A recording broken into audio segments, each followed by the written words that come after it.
Magandang araw po, welcome po sa aking channel of Nay TV. Patalasasan po, meron po ba kayong mga properties na napapabayaan or non-performing assets? Plan nyo ibenta, pero wala kayong oras sa pagbenta nito. Kung ito'y pagkakatiwala nyo po sa amin, tawag lang po kayo sa aking numero, usap po tayo, gawan ko po ng video for free. Yes, libre po, wala po kayong babayaran. Tutulungan pa namin kayong mabenta inyong property. Kami na po bala sa marketing, sa boosting or paid ads. Even sa tripping, hindi na po kayo mapapagod sa pag-entertain ng mga buyers. Kami na po bala sa lahat. Tawag lang po kayo. Nandito po tayo ngayon sa third coolest city in the Philippines. Ito po yung Lipa City, Batangas. Meron po tayong bagong video presentation.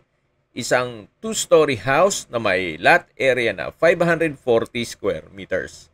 Meron po itong 4 na parsela ng lupa na titulado po lahat. Ito pong bahay ay may floor area na 300 square meters more or less. Ginawa po ito nung taon ng 2013. Pero halos hindi naman po ito natirhan ni owner, gawa ng nasa Amerika po sila lahat. So, ganun pa man, ito po'y well-maintained. Kaya ito'y ready for occupancy. Nakabakod na po buong property. At sa loob po nito ay may 3 bedrooms, 3 toilet and bath, at semi-furnished. Sa likod po nitong bahay ay meron pong spasyo kung sakali man gusto maglagay ng dipping pool. O di kaya'y espasyo naman para sa inyong garden. Para may libangan kayo sa pag-alaga ng mga halaman. So nakabakod na po buong property. Meron pong main gate at ito po yung secondary gate. Ito pong subdivision ay nasa mataas na lugar. Ang estimated elevation above sea level ay 1,178 feet. Dito po sa side na to ang tinutukoy ko na malaking spasyo pa na marami po kayong pwedeng i-project pa dyan. Yan po yung back view nitong property. Tungayin nyo po. Napakatahimik po ng lugar, sariwa ang hangin, at malamig po ang klima. Kaya napaganda po nitong gawing bahay bakasyunan o di kaya retirement home ninyo. Ito po yung back view nitong property.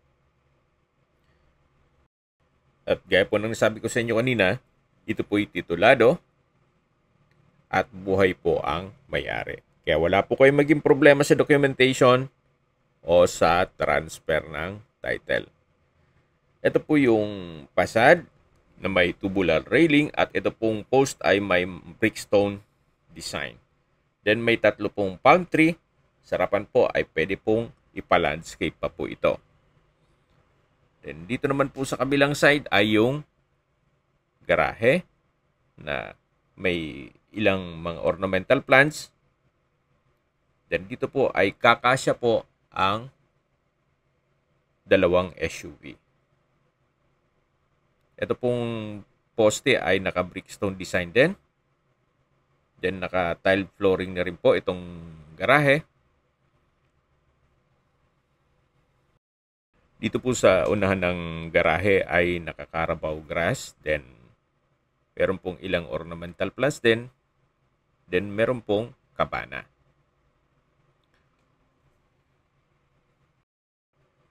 At tunghayin nyo po itong kabilang view nitong bahay na kung saan napaganda po ng disenyo.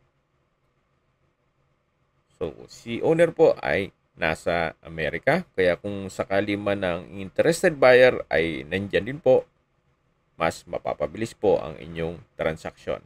Pero kung sakali man po ay may local buyer, wala pong problema, gawa ng nandito naman po yung kapatid ni Madam para i-assist po kayo. Ito po yung tinutukoy ko na napakalaki pang espasyo na pwedeng lagyan ng swimming pool at pwedeng gawing garden. Actually, may ilang mga fruit-bearing trees po dito. So, yan po yung back view nitong bahay. Napakaayos pa po ng structure. Meron din pong mga split type aircon. Then, sa pintura siguro retouch na lang. Hanggang dito po ang property line. So, nakabakod na po yan. Then, meron pong Chinese bamboo na mas nakakapaliwalas. Then, dito naman po ay may mga feeble stone. At yan po yung second floor na kung saan wala pong crack ang dingding. So, ito po yung setback na paikot naman ito sa harapan ng bahay. Yan po yung palm tree na pinakita ko sa inyo kanina. Then, meron pong tubular design dito. At ito po yung tinutukoy ko na garden. Ito pong glass windows ay French design. Then, dito naman po yung secondary gate na kung saan dito po tayo nagsimula kanina. So, ito naman po yung entrada na papunta naman sa main door. Ito po yung naka-glass panel design. Then, naka-side light. At sa dulo po ay naka-French door design din. Meron pong side light panel. Then, naka-brickstone design din ang palibot nito. At may wall lamp. Samahan niyo po ako. Pasok po tayo. At welcome po dito sa bahay ni Madam. Napakaganda po, napakaliwalas. May center lamp, pin lamp, premium tiles ang ginamit sa flooring. Then may brickstone design dito sa gilid. At ito po'y semi-furnished. Lahat pong kagamitan na nakikita nyo ay kasama po yan. At imported po yan galing Amerika. Then ito naman po yung French window design na may blinds. At sa dulo po ay may countertop. Then may customized glass window with blinds. Yan po yung wooden countertop. At dito naman po yung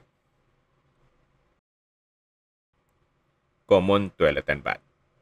May bathroom countertop, bathroom sink with faucet, vanity mirror, tile bathroom wall, may exhaust fan, water closet with bidet, shower enclosure, at overhead shower.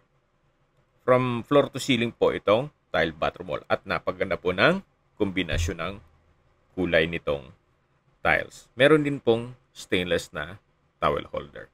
Balik po ulit tayo dito sa living area na kung saan meron po itong napakalaking glass walls. Napakaganda po, napakaaliwalas. Pasensya na naman po kung paulit-ulit po yan, gawa ng yan po ang nakikita ko dito sa property. So, meron pong waterfall siguro dyan. Hindi lang natin mapagana ngayon. So, yan po yung hagdan. At dito naman po yung kitchen. Then, yung dining area. Meron pong breakfast nook na may high chair. At ito naman po yung access door na papunta naman dito sa covered lanai. Then next to it is yung covered carport. Balik ulit tayo dito sa loob. Yan po yung breakfast nook. At ito naman po yung island. Then yan po yung kitchen countertop na may double stainless sink with faucet. May wall-mounted cabinet. Then French window design. Dito naman po yung gas range, then oven, at dito naman po yung dining area na may glass walls. At ito po yung naka-ceiling cove design. Balik ulit tayo dito sa formal kitchen. Then yung island, kitchen countertop, at dito naman po yung pantry. Meron pong refrigerator. At dito naman po yung access door papunta sa dirty kitchen. Naka-tiled kitchen countertop. Meron pong kitchen cabinet. So far, maayos pa naman po ito. At wala po kong ipapagawa dito. So mula po dito, matatanaw natin yung covered lanai. Then yung secondary gate at yung garahe. Balik po ulit tayo dito sa loob. So, dito naman po ay merong another room o service area.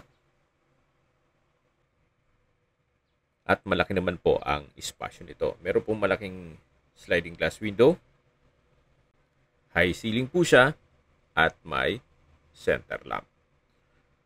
So, mula po dito sa service area, ito po ulit yung formal kitchen. Yung dining area.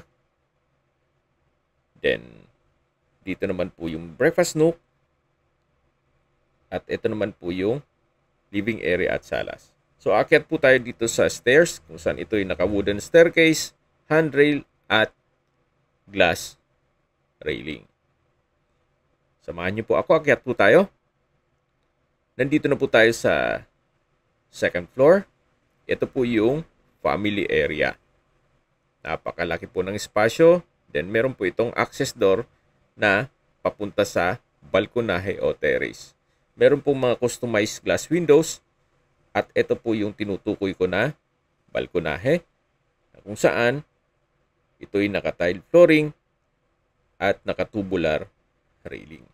Then, meron din pong brickstone design sa harapan nito. So, ito po yung family area. Then, balik po ulit tayo dito sa hallway. At dito naman po yung master's bedroom na naka-double wooden door. Napakalaki po ng espasyo nito. Meron na rin pong bed frame and mattress. May split type aircon. May center lamp, pin lamp. Naka-wooden design ng tile flooring. May wardrobe. At meron pong mirror sliding door. So, dito naman po yung toilet and bath. Kung saan maayos naman po ang toilet fixtures nito. May shower area at ceiling mounted ang overhead shower. Dito naman po yung couple na sink with faucet and vanity mirror dito sa bathroom countertop. Then dito naman po yung washroom o comfort area. May water closet with bidet, tissue holder, bathroom window, at may exhaust fan. So, meron din pong stainless na towel holder. So, ito po yung toilet and bath dito sa master's bedroom. Yan po, tunghayan nyo po ulit.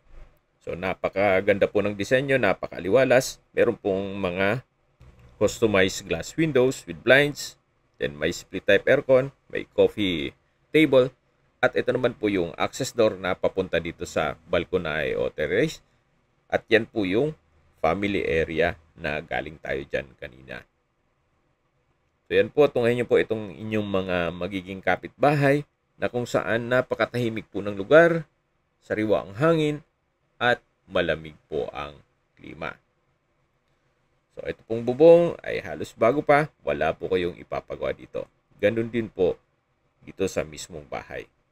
So ito pong balkonahe o terrace ay hanggang sa dulo po yan. Naka-tile flooring na rin po ito at naka-tubular railing na may disenyo po ito na kung saan pintura lang po ang katapat nito. So mula po dito matatanaw natin yung likod mismo ng bahay. Yan po yung perimeter fence. At dito naman po yung harapan mismo na meron pong palm tree. Maganda rin po itong i-convert sa staycation business o Airbnb. Gawa ng napaganda po ng setup nitong bahay. Ang kulang na lang po ay mag-i-invest lang kayo ng maliit na swimming pool dun sa likod. Then pwede na ninyo pong ipasok sa Airbnb para ito'y maging income generating. While hindi nyo na kailangan pa. Kung sakali man na malayo pa yung panahon ng inyong pag-re-retiro. At sa presyo po nito, well, good deal na rin po. Gawa ng ito pong bahay ay owner's built. So, hindi po tinipid. Kitang-kita nyo naman. At meron pang mga kagamitan. At mamaya po sa dulong parte nitong video, pag-usapan natin ang presyo nito. So, labas po tayo dito sa master's bedroom para check natin yung ibang kwarto. Ito naman po yung second bedroom. Sa spasyo, malaki din po siya. May dalawang glass window, may split type aircon, may bed frame and mattress, center lamp, then may pin lamp, at meron din po itong wardrobe na from floor to ceiling. Wooden design din po itong tile flooring. So may blinds na rin po dito sa kabilang side. Then meron din pong study table. Ito po yung pangalawang kwarto. At dito naman po yung third bedroom. So same size lang po dun sa kabila. At meron din pong dalawang glass window with blinds. Wooden design din po itong tile flooring. Meron pong split type aircon. May from floor to ceiling na wardrobe. May bed frame and mattress. At naka-solid wood door na rin po ito. Dito naman po yung common toilet and bath. May bathroom sink, water closet with bidet, vanity mirror, shower enclosure, bathroom window, overhead shower, high ceiling din po ito, at naka-tiled bathroom wall. So, napakaganda po ng disenyo nitong property, pati floor plan nito. Napakaliwalas. Okay, so mga nag-skip po ng video, ito pong property ay may total lot area na 540 square meters at ito'y titulado. May floor area po ito na 300 square meters at semi-furnished. Meron pong 3 bedrooms, 3 toilet and bath at nasa loob po ito ng isang guarded subdivision. Okay, sa distance, location at travel time portion na po tayo. Mula po sa Robinsons Mall at De La Salle Lipa Campus, ang distance is 4.1 kilometers at ang travel time is 11 minutes. Mula naman po sa Lipa Medical Center o Hospital, ang distance is 5 kilometers at ang travel time is 13 minutes. Yan po yung lagi kong binabanggit sa aking video na dapat yung i-consider sa paghanap ng property, yung meron pong malapit na hospital. Hindi ko naman po sinasabing sakitin kayo. Yan naman po for emergency purpose lang naman. At mula naman po sa SM City, Lipa, Batangas, ang distance is 6.8 kilometers at ang travel time is 16 minutes. Mula naman po sa Tambo Exit, Startol, ang distance is 2.4 kilometers at ang travel time is 7 minutes. Mula naman po sa Manila o sa airport, ang distance is 75.1 kilometers at ang travel time is 1 hour and 11 minutes. Okay, sa presyo na po tayo. Binebenta po ito ni owner sa halagang 19 million pesos. Net. Ibig pong sabihin, si buyer po ang sasagot sa lahat ng taxes at expenses with regards to documentation. Para sa akin po, opinion ko lang naman, fair deal na rin po ito. Gawa ng quality naman po ang pagkagawa nitong bahay at meron rin pong ilang mga kagamitan. Hindi lang po doon, napakaliwalas po ng lugar. At possible din po itong maging income generating pag pinasok nyo sa Airbnb at nilagyan nyo ng maliit na swimming pool sa likod nito. So yan po'y opinion ko lang naman. Depende pa rin yan sa assessment nyo dito sa property. Kung may mga katanungan po kayo, tawag lang po kayo sa aking numero. At sa mga kababayan naman natin nasa ibang bansa, meron po akong Telegram. Sa mga iPhone user naman, may iMessage. Meron din pong Imo, Skype, Viber at WhatsApp. Same number lang po, 0917-316-3399. Sa mga nagtatanong naman po ng aming Facebook, meron po kaming Facebook page na Nov9TV at Facebook Reels video. Meron din pong TikTok at Instagram. May ibang YouTube channel po kami na The Nov9TV channel at Nov9TV Listings. Sana po naibigan nyo ang video presentation. Paki-like and subscribe na lang po sa aking channel para ma-update din po kayo sa aking future listings. Kung sakali po hanap nyo yung mas malaking sukat na lupa, meron din po kami ibang listings na pwede nyong pagpilian. Huwag po kayong mag-atubiling tumawag sa amin, then let us know your budget para malaman namin kung anong property pwede naming ilok sa inyo. Sa lahat pong viewers, subscriber, at nagtiwala po sa amin. Salamat po sa suporta. Ingat po kayo lagi at yung pamilya. Maraming salamat po.